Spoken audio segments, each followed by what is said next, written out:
নমস্কাৰ আস্থা ক্ৰিয়েচনৰ নতুন এটা ভিডিঅ'ৰ মাজলৈ আপোনালোক সকলোকে পোনপ্ৰথমে স্বাগতম জনাইছো।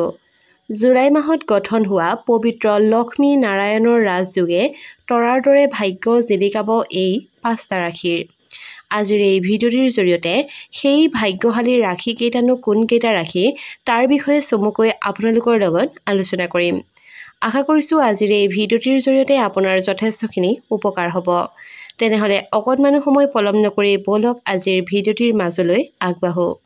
ভিডিঅ'টিৰ আৰম্ভণিতে কৈ দিওঁ, নিতৌ এনেধৰণৰ নতুন নতুন আপডেটসমূহ সকলোতকৈ আগত পাই থাকিবৰ কাৰণে আমাৰ চেনেলটি যদিহে এতিয়াও ছাবস্ক্ৰাইব কৰি লোৱা নাই তেনেহলে প্লিজ চেনেলটি ছাবস্ক্ৰাইব কৰি কাষতে থকা বেল আইকনটো প্ৰেছ কৰি ল'ব। বন্ধু-বান্ধৱীসকল, টেৰট কাৰ্ড অনুসৰি জুলাই মাহত মেঘ আৰু কৰ্কট ৰাশিকে ধৰি 5টা ৰাশিৰ বাবে পৰিৱৰ্তনৰ উপহাৰ লৈ আহিছে। জুলাই মাহত লক্ষ্মী নাৰায়ণৰ ৰাজযোগে গঠন হোৱাৰ বাবে মেঘ সহ 5টা ৰাশিৰ বাবে ই এক অতি শুভ মাহ বুলি প্ৰমাণিত হ'ব। তেনেহলে অকণমান সময় পলম নকৰি টেৰট ৰাশিফল অনুসৰি কোনবোৰ 5টা ৰাশিয়ে জুলাই মাহত ভাগ্যৱান হ'ব তথা কেৰিয়াৰ, ব্যৱসায় আৰু প্ৰেম জীৱনত সফলতা লাভ কৰিব সেই বিষয়ে চমুকৈ জানি লওঁ। প্ৰথমতেই আছে মেঘ ৰাশি। মেঘ ৰাশিত লক্ষ্মী নাৰায়ণৰ যোগ পৰিছে। মেঘ ৰাশিৰ লোকৰ বাবে জুলাই মাহটো পৰিৱৰ্তনৰ বছৰ হ'ব গৈ আছে। কিছুদিনৰ পৰা আপুনি হাহাকাৰ কৰি থকা প্ৰেম জুলাই মাহত সম্পূৰ্ণকৈ লাভ কৰিব পাৰিব। আপোনাৰ সংগীৰ সমৰ্থনে আপোনাক ভিতৰৰ পৰা শক্তিশালী কৰি তুলিব। কেৰিয়াৰৰ ক্ষেত্ৰতো কিছুমান ডাঙৰ সিদ্ধান্ত ল'ব পাৰে। ব্যৱসায়ত প্ৰাৰম্ভিক কিছু অসুবিধা আহিব পাৰে, কিন্তু এই অসুবিধাবোৰ আপুনি আপোনাৰ জ্ঞানেৰে সহজেই অতিক্ৰম কৰিব পাৰিব। জুলাই মাহত আপুনি আপোনাৰ বহুতো অসম্পূৰ্ণ কাম সম্পূৰ্ণ কৰিব পাৰিব। পৰিয়ালৰ সৈতে সম্পৰ্ক অধিক শক্তিশালী হৈ উঠিব আৰু আপুনি দৈনন্দিন মানসিক চাপৰ সৈতে অতি সোনকালে আৰু সহজে মোকাবিলা কৰিব পাৰিব। দ্বিতীয় ভাগ্যশালী ৰাশিটো হৈছে কৰ্কট ৰাশি। কৰ্কট ৰাশিৰ লোকৰ বাবে জুলাই মাহটো অতিকৈ শুভ হ'বলৈ গৈ আছে। আপোনাৰ জ্ঞান আৰু সঠিক সিদ্ধান্তৰ জৰিয়তে ব্যৱসায়ত আপুনি খ্যাতি অৰ্জন কৰিব পাৰিব। কিছুদিনৰ পৰা সফল নোহোৱা আপোনাৰ পৰিকল্পনাবোৰো সফলতাৰ দিশে আগবাঢ়িব। প্ৰেম জীৱনৰ কথা যদিহে কওঁ তেনেহলে যদিহে আপুনি অবিবাহিত তেনেহলে প্ৰেমে আপোনাৰ জীৱনত প্ৰৱেশ কৰিব। একে সময়তে যদিহে আপুনি বিবাহিত তেনেহলে আপোনাৰ পত্নীৰ সৈতে প্ৰেমৰ সুখৰ মুহূৰ্ত কটাব পাৰিব। কৰ্মক্ষেত্ৰত কিছু প্ৰত্যাহ্বান আহিব পাৰে, কিন্তু এই প্ৰত্যাহ্বানসমূহক আপুনি আপোনাৰ জ্ঞানেৰে সুযোগলৈ ৰূপান্তৰিত কৰিব পাৰিব। আলোচনাৰ জৰিয়তে পাৰিবাৰিক বিষয়বোৰ আলোচনা কৰিলে ডাঙৰ বিপদৰ পৰাও আপুনি ৰক্ষা পৰিব। তৃতীয় ভাগ্যৱান ৰাশি হৈছে সিংহ ৰাশি। সিংহ ৰাশিৰ লোকৰ বাবেও জুলাই মাহটো অতিকৈ সুন্দৰ হ'ব। জুলাই মাহত কৰ্মক্ষেত্ৰত কিছুমান ডাঙৰ পৰিৱৰ্তন দেখিব, কিন্তু এই পৰিৱৰ্তন আপোনাৰ ভৱিষ্যতৰ বাবেও অতি ভাল হ'ব বুলি প্ৰমাণিত হ'ব। নেতৃত্বৰ ক্ষমতাৰ বাবেই কৰ্মক্ষেত্ৰত খ্যাতি অৰ্জন কৰিব পাৰিব।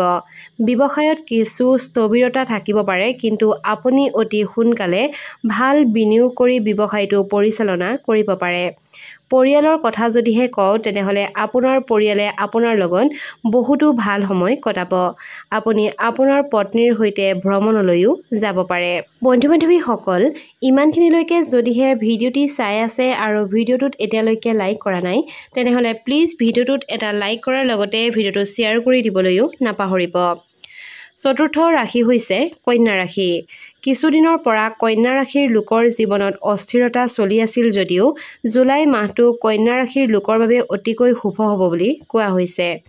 বিশেষকৈ যদিহে আপুনি চাকৰি বিচাৰি আছে তেনেহলে চাকৰি পোৱাৰ ভাল খবৰটো পাব পাৰে। একে সময়তে ব্যৱসায়ৰ লগত জড়িত লোকসকলেও লাভ কৰিব সুবিধা। প্ৰেম জীৱনৰ কথা ক'বলৈ গ'লে টেৰট কাৰ্ডৰ মতে কন্যা ৰাশিৰ লোকে নিজৰ সংগীৰ সৈতে এক আভ্যন্তৰীণ সংযোগ অনুভৱ কৰিব। বাহ্যিক সম্পৰ্কৰ পৰা আঁতৰি থাকিলে আপুনি অনুভৱ কৰিব যে আপোনাৰ সংগী আপোনাৰ আত্মাৰ সংগী। প্ৰেমৰ ক্ষেত্ৰত এই সময়টো অতিকৈ গুৰুত্বপূৰ্ণ। লক্ষ্মীনাৰায়ণৰ যোগৰ ফলত ভাগ্যৱান হোৱা আন এক ৰাশি হৈছে মকৰ ৰাশি। মকৰ ৰাশিৰ লোকৰ বাবে জুলাই মাহটো পৰিৱৰ্তনৰ বছৰ হ'বলৈ গৈ আছে।